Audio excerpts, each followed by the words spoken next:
the Fade 5 podcast with Brad Evans and Nate Lundy.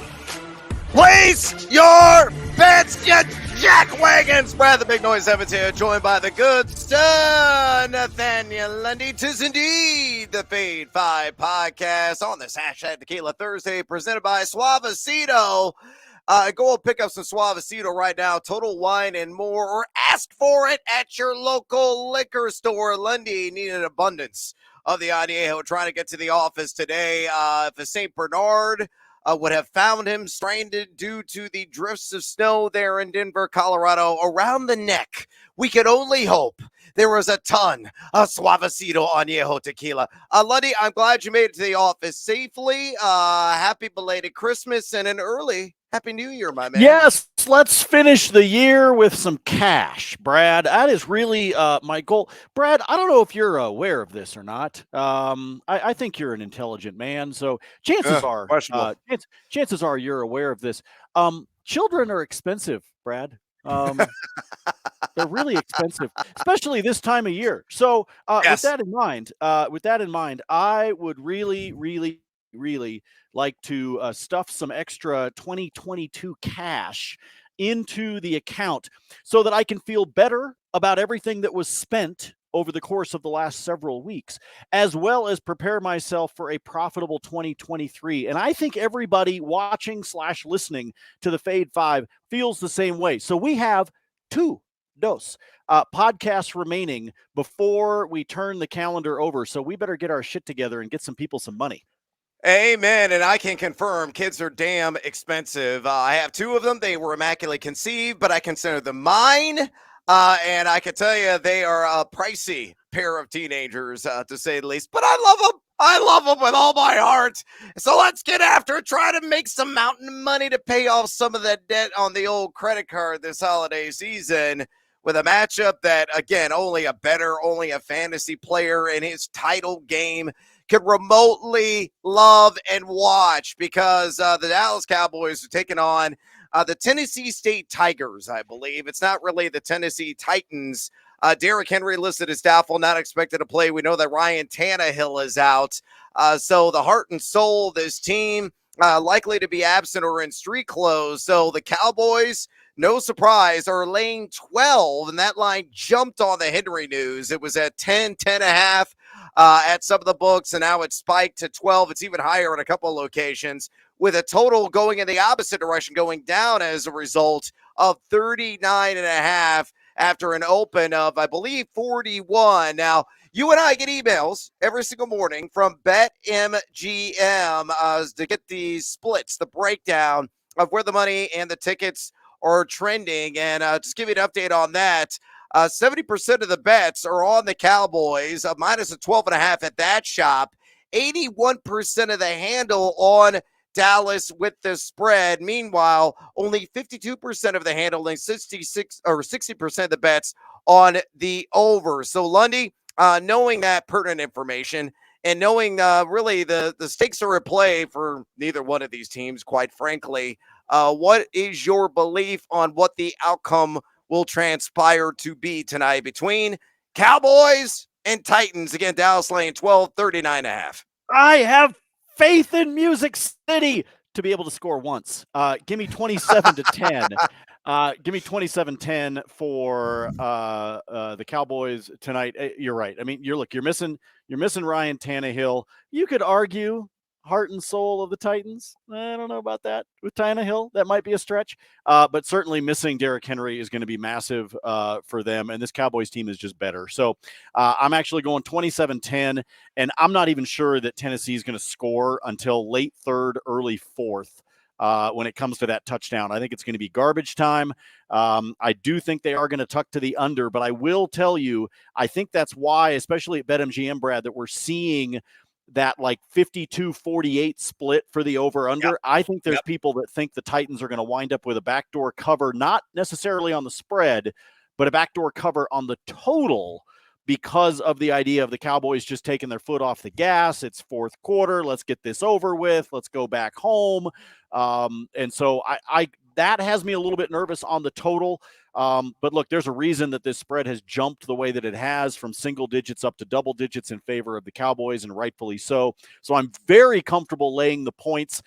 I'm comfortable on the under, but man, I do worry about a fourth quarter touchdown that's just going to wind up screwing us. Oh, the garbage time all-star narrative is very real, and it could definitely play that card tonight. I'm with you, man. I kind of feel that. So as a result, let's just do an SGP. I take Dallas down to like -9.5. So you cover the double-digit expected margin there, and you take the total up to like 44.5, 45.5. Get that at low plus odds and build that bankroll at whatever book you play at. With that already on our books, let's get after it with another edition of the Fade 5. Number 5. Hey, let's start off with an anytime touchdown prop and make sure that tequila goes down even more smoothly than normal from Suavecito. And how about CeeDee Lamb? He's probably going to have to get this in the first half. What should be a convincing win for Dallas, but anytime touchdown for him. Best odds in the business right now. Daddy want, daddy need, daddy gotta have it at BetMGM at plus 125 on that score. I flirt with moving this up to number 1, quite frankly, to kick off not only this podcast, but the cherry on top of the Sunday of it as well. But this extraordinary odds for a guy that all he does is really score touchdowns here of late. He's done it in 4 times in his last 8 games. And a guy that's getting mammoth target share, 9.0 targets per game. He is wide receiver 20 and red zone targets. And we know what the weakness is of the Tennessee Titans. It's not on the front line. It's on the back end. That secondary has been awfully accommodating this year to opposing wide receivers. So working right around 40% of the time out of the slot, whether inside, whether outside. I think CeeDee Lamb splashes 6, which 19 wideouts have done this season against the Tennessee Titans. So Lundy, fade or follow, CeeDee Lamb, anytime TD plus a marvelous plus 125 at BetMGM. I think Dallas gets 1 through the air tonight. I think the rest is going to happen on the ground, but I think they get 1 through the air. So I'll roll with you at a plus 125 that it'll be CeeDee Lamb. But like I said, I'm not expecting this to be one where all of a sudden we're throwing, wide receiver, tight end touchdowns left and right. I mean, I really believe this is unfortunately going to be a snooze fest. I think this is going to take us back to how it felt at the beginning of the season when we were having all these primetime games that were just boring as hell. I think that's what this one, I just do. I think that's what this game is going to be. And I think it's going to be that way because you just have this like foregone conclusion, right? It's like watching Titanic. I know how the movie ends. I know exactly how this game is going to end. And Dallas should be able to just basically walk away with this, not necessarily run away with this. So at plus 125, yes, CeeDee Lamb, it's what he does. He's Chris Carter. All he does is catch touchdowns. So let's go for him for the touchdown. I'll take it at the plus odds. But again, I'm not feeling it a ton through the air tonight. So this is one that I'm like, yeah, I'll sprinkle something. But I'm happy you've got it at number 5 and not at number 1. Oh, strum those violins. I'm going down with the ship, baby. Number 4. All right, let's get SGP/OGP on the board, and this one is by far my favorite. And don't be at all shocked if this is now minus odds when you construct it for your own devices. So hopefully you're already in on this early, or you're building it right now. This morning, this was still good. Zeke Elliott, first leg, anytime touchdown on this SGP/OGP, and then Dallas on the money line, plus 105 at BetMGM. As a result, you look at Zeke. Zeke has gotten freaky in the end zone here in his last 8 straight games. The guy's got 11 goal line touches on the season, 36 red zone opportunities as well. One of the pace setters in that category at the running back position on the year. Obviously you got a double-digit favorite here, so positive game script should occur, and I think Zeke will cross the chalk with relative ease. And then just adding fuel to the fire here, look at the Dallas money line, just sprinkling some of that action on there. They should win this game without really breaking a sweat. Yeah, the Tennessee Titans have only got up 6 touchdowns to the running back position this season, 3.50 yards per carry and 64.7 rush yards per game, but they're going to be on the field a ton of minutes. Exhaustion should kick in. And Zeke, if they're knocking the door of the goal line, is going to get ball in the belly. And with Tony Pollard, very questionable, may not be able to go tonight. It only enhances the chances for him to cross the chalk. So Lundy, does Zeke Elliott hit a pylon, anytime touchdown? And does Dallas win? I know you're already on that side, on the money line. Plus 105 on this SGP. Come with me at BetMGM. Well, I mean, Brad, I think everybody would like to be able to go with you on this one. The problem is, you know what the odds are now? What are they now? 130. I'll still do it. Still do it. It's a little bit higher juice, but do it. Now, you're okay. Here's what we do. Folks. Oh, Forget okay. Brad. Forget All Brad. All right. Come into the. You can always tell. I lower my voice down when we get down into the trust tree, folks. I bring the volume down. I will take Zeke Elliott anytime touchdown. Dallas minus 6.5. That is what you have to do to get it to plus odds. By the way, that is plus 110. Did that at DK. It's basically the same number over at BetMGM. If you don't like the idea of because look, what Brad is doing right now is he's teasing you, folks. It's rude. Because he's showing you, hey, look what I did. But you can't do this. That's exactly what Brad's doing right now. Minus 130 is not too rich, though. It really is. No, it's outlandish. It's just not like a minus 200 two-leg SGP slash OGP. It's not that bad. To be honest, if you wanted to do that money line, like I said, you can do that, and you can snag it that way. I went ahead and did the same concept that you've got. Took Cowboys to minus 6.5. That gets you at plus 110. If you guys want an example, if you want Cowboys by a field goal, minus 2.5, that'll take you to minus 120. I'm doing some of these on the fly over at BetMGM, but just to give you an idea of what you can do right now, same concept that Brad has, because I do like the Zeke Elliott anytime touchdown, but you've got to pair it with something on the SGP, OGP side of things, because Zeke's touchdown is just juiced up way too high. So you got to get creative with this. So there's ways you can do it. I agree with Brad. Minus 130 isn't that bad, but I'd rather try to get it a little bit closer. So take it to a field goal, take it to a touchdown, then be able to do it. Screw the juice! Zeke has scored a TD tonight. Number 3. Oh, look what a quinky dink. Same juice as Lundy just constructed on that Zeke anytime touchdown, plus the Dallas money line OGP, and applies to this single prop. And I ain't scared. Jayron Kearse over 4.5 tackles plus assists. There it is, minus 130 at BetMGM. And I say take that over.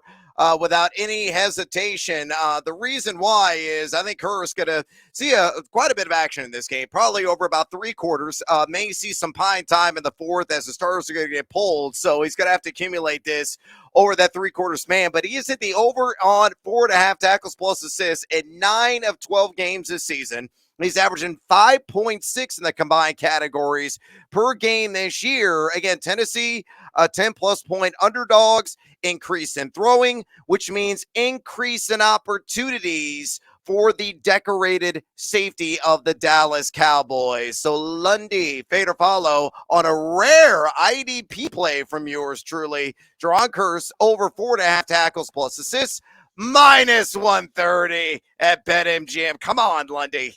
Oh, I don't mind this one. I don't mind this one at all. Look, the reason Brad, the reason I get the minus 130, that as much as I think Zeke is going to score, and I'm pretty positive he's going to score, and anytime touchdown is, there's a reason a lot of times those have the positive odds, right? Because you're running the risk. It could be first and goal from the 1, and it could be a QB sneak. I mean, anything weird like that could happen, and that's the reason why I didn't like the minus 130 on the other side. This one I do like. I do worry about the pine time that you just talked about. I want to know exactly. I'd love to know how many plays he's going to be out there for. Of course, I'd love all that information, because then I'd win a shit ton tonight. But I would love to know how much he's going to wind up being out there. Is there going to be some pine time late? I think we got to think about that with his stat. But this is a very attainable number. It's why the juice is where it is.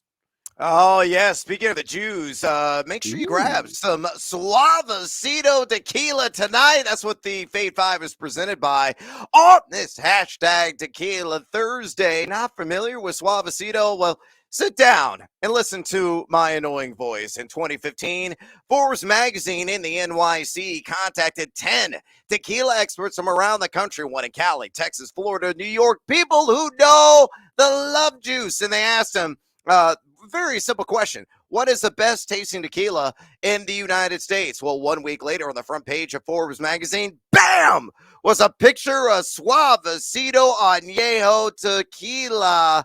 Grab some love juice tonight and throw a betting fiesta on this hashtag Tequila Thursday. Get Suavecito at Total Wine and More, or ask for it where you are. We consider it a favor. Gracias. Number 2. All right, let's stick with the SGP/OGP theme, and hopefully this will tickle Lundy's fancy. The first leg is CeeDee Lamb, 60-plus receiving yards. The second leg is Michael Gallup. Giddy up! 20-plus receiving yards at plus 110 at BetMGM. Why do I like this SGP/OGP? Well, Lamb lines up in the slot, I said, right around 40% of the time. He has hit the over on the 60-yard threshold in 8 of his last 10 games. You look at slot coverage at Tennessee Titans. They've got up a 100-plus passer rating in that position. Not only that, but CeeDee Lamb, top 10 in yards after contact, number 11 in deep ball targets, and number 6 in yards per route run. He's been one of the hottest wide receivers in the NFL. I expect that to continue. And then Gallup, just 20 receiving yards, all we need. This is all about picking on Roger McCreary. Now, McCreary has been in the slot primarily, but now working mostly outside due to the injuries here in this Tennessee Titans secondary. McCreary on the season has given up a 72.5 catch rate, 116.3 passer rating, and out of the slot, right around 100 passer rating on the year. But Gallup, who is a fixture outside, he has hit the over in 7 of his last 8 games on this 20 yards mark, and 42. That's right. 42. That's not embellishment. Guys have reached 20 receiving yards against the Tennessee Titans in this woeful secondary this season. So Lundy, fade or follow. Lamb, 60-plus receiving yards. Gallup, 20-plus receiving yards at plus money, plus 110 at BetMGM. I don't know why you don't do the other leg. Why wouldn't you add the other leg to this for the juice? Come on. Well, what's the other leg? The Dallas money line? Yes, it takes it up to plus 150. Oh, okay. Well, twist my arm. I mean, come on, wimp. Look at you. That's true. Look at you. I don't know. Brad, you're leaving juice on the tape. This is, you've left Suavecito in the bottom of the glass. Finish it, my man. All right.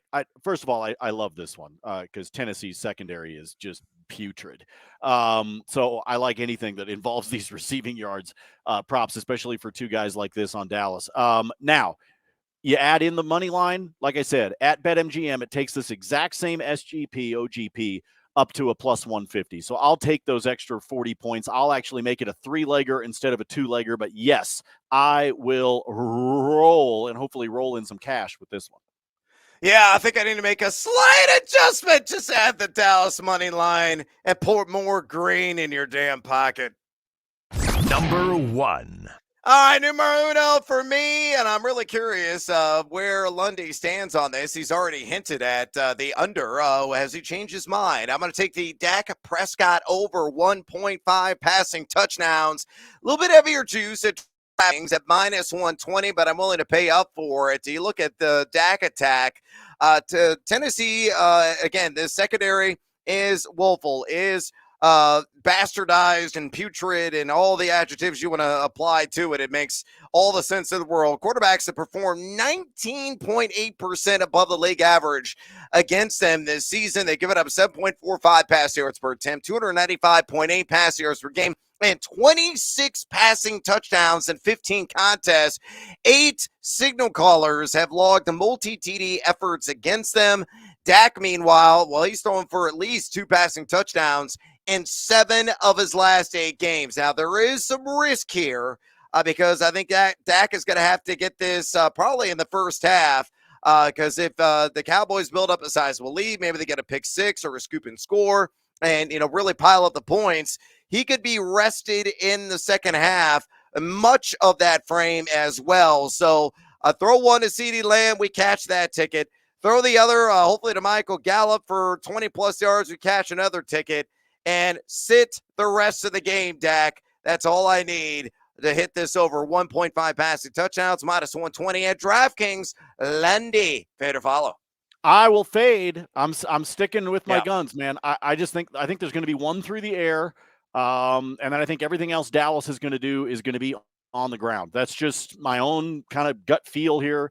But you are correct with this bet. If he has it at halftime, I think that's what you need, because I don't think it's going to happen in the second half.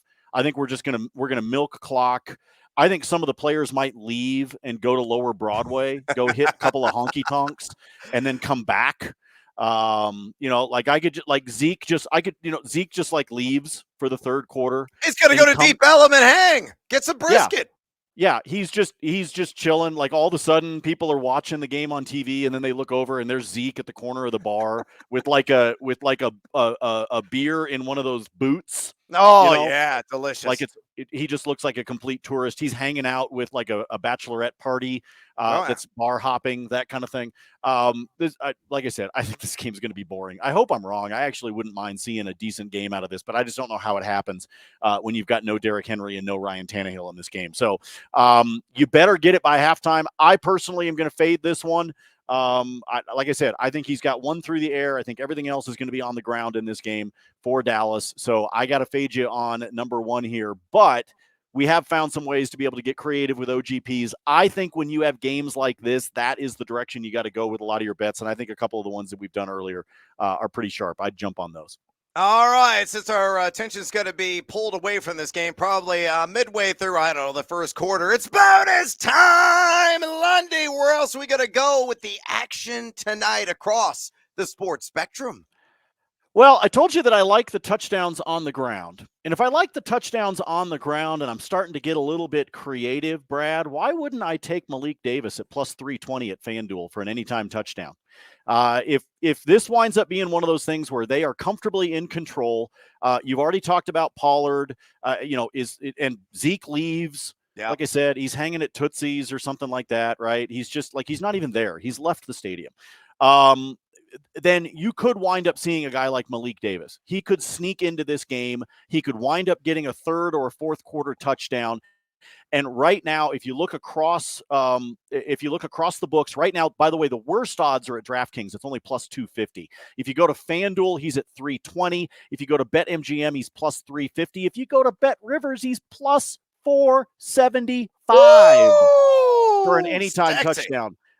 So I just want to throw Malik Davis out there just because I do believe this is one of those games that you could wind up seeing some of the depth of Dallas make their way onto the field. So I would roll very much in that direction if I were you, and I'm trying to find myself a little bit of value on something like we talked about, something that could wind up being a rather boring game. I know I am a broken record, but I stick with it every single time, folks. Over on the ice tonight, the New York Islanders, do you know what they do? They don't score in the first 10 minutes, and they usually don't let their opponents do it either. So on the ice tonight, a no on the gift between the Islanders and the Columbus Blue Jackets. That one sits at a plus 140. And then there are a few certainties in life.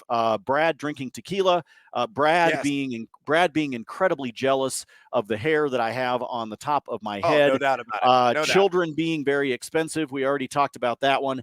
And Brad, the other basic certainty in life is that defense is optional when you go to the Alamo Bowl. So I will take the over between Washington and Texas tonight. Folks, this number has come down.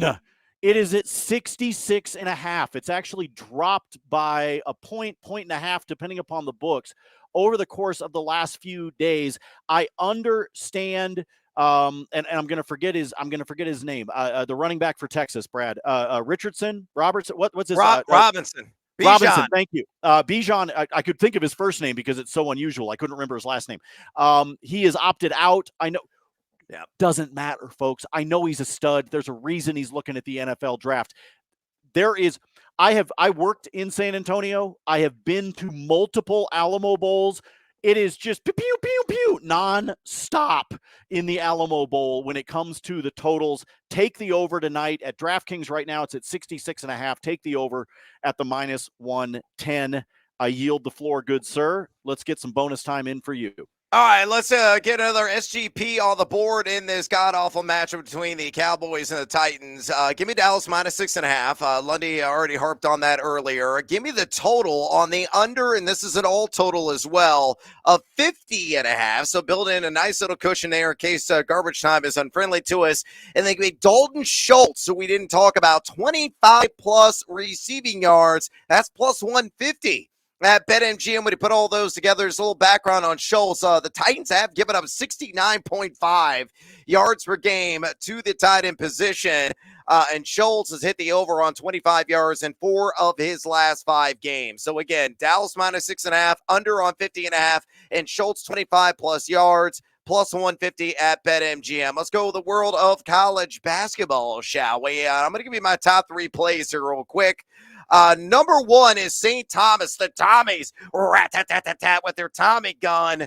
Going to go in and take down South Dakota tonight on the road, minus 1.5. I grabbed this one and opened at minus 1. St. Thomas covering machines right now, 8-2 ATS on the season. One of the better offensive mid-majors in the country. They're 11-4 overall, 4-4 in road/neutral games, and they have won 4 straight contests. Team that's number 23 in all of college basketball, an effective field goal percentage offense. And, they're lackluster defensively, but South Dakota is equally rancid defensively. They have lost 4 straight games, and they're number 295 in effective field goal percentage offense. So even if the defense somehow shows up for South Dakota, they cannot match the firepower as St. Thomas, the Tommies, again, minus 1.5 on the road there against South Dakota. Elsewhere, I'm going to take the under in the Iowa-Nebraska game, the total up to 149.5 right now at FanDuel. No Chris Murray for the Hawkeyes. They're coming off that historic loss to Eastern Illinois, one of the worst, I think actually the worst against the spread ever.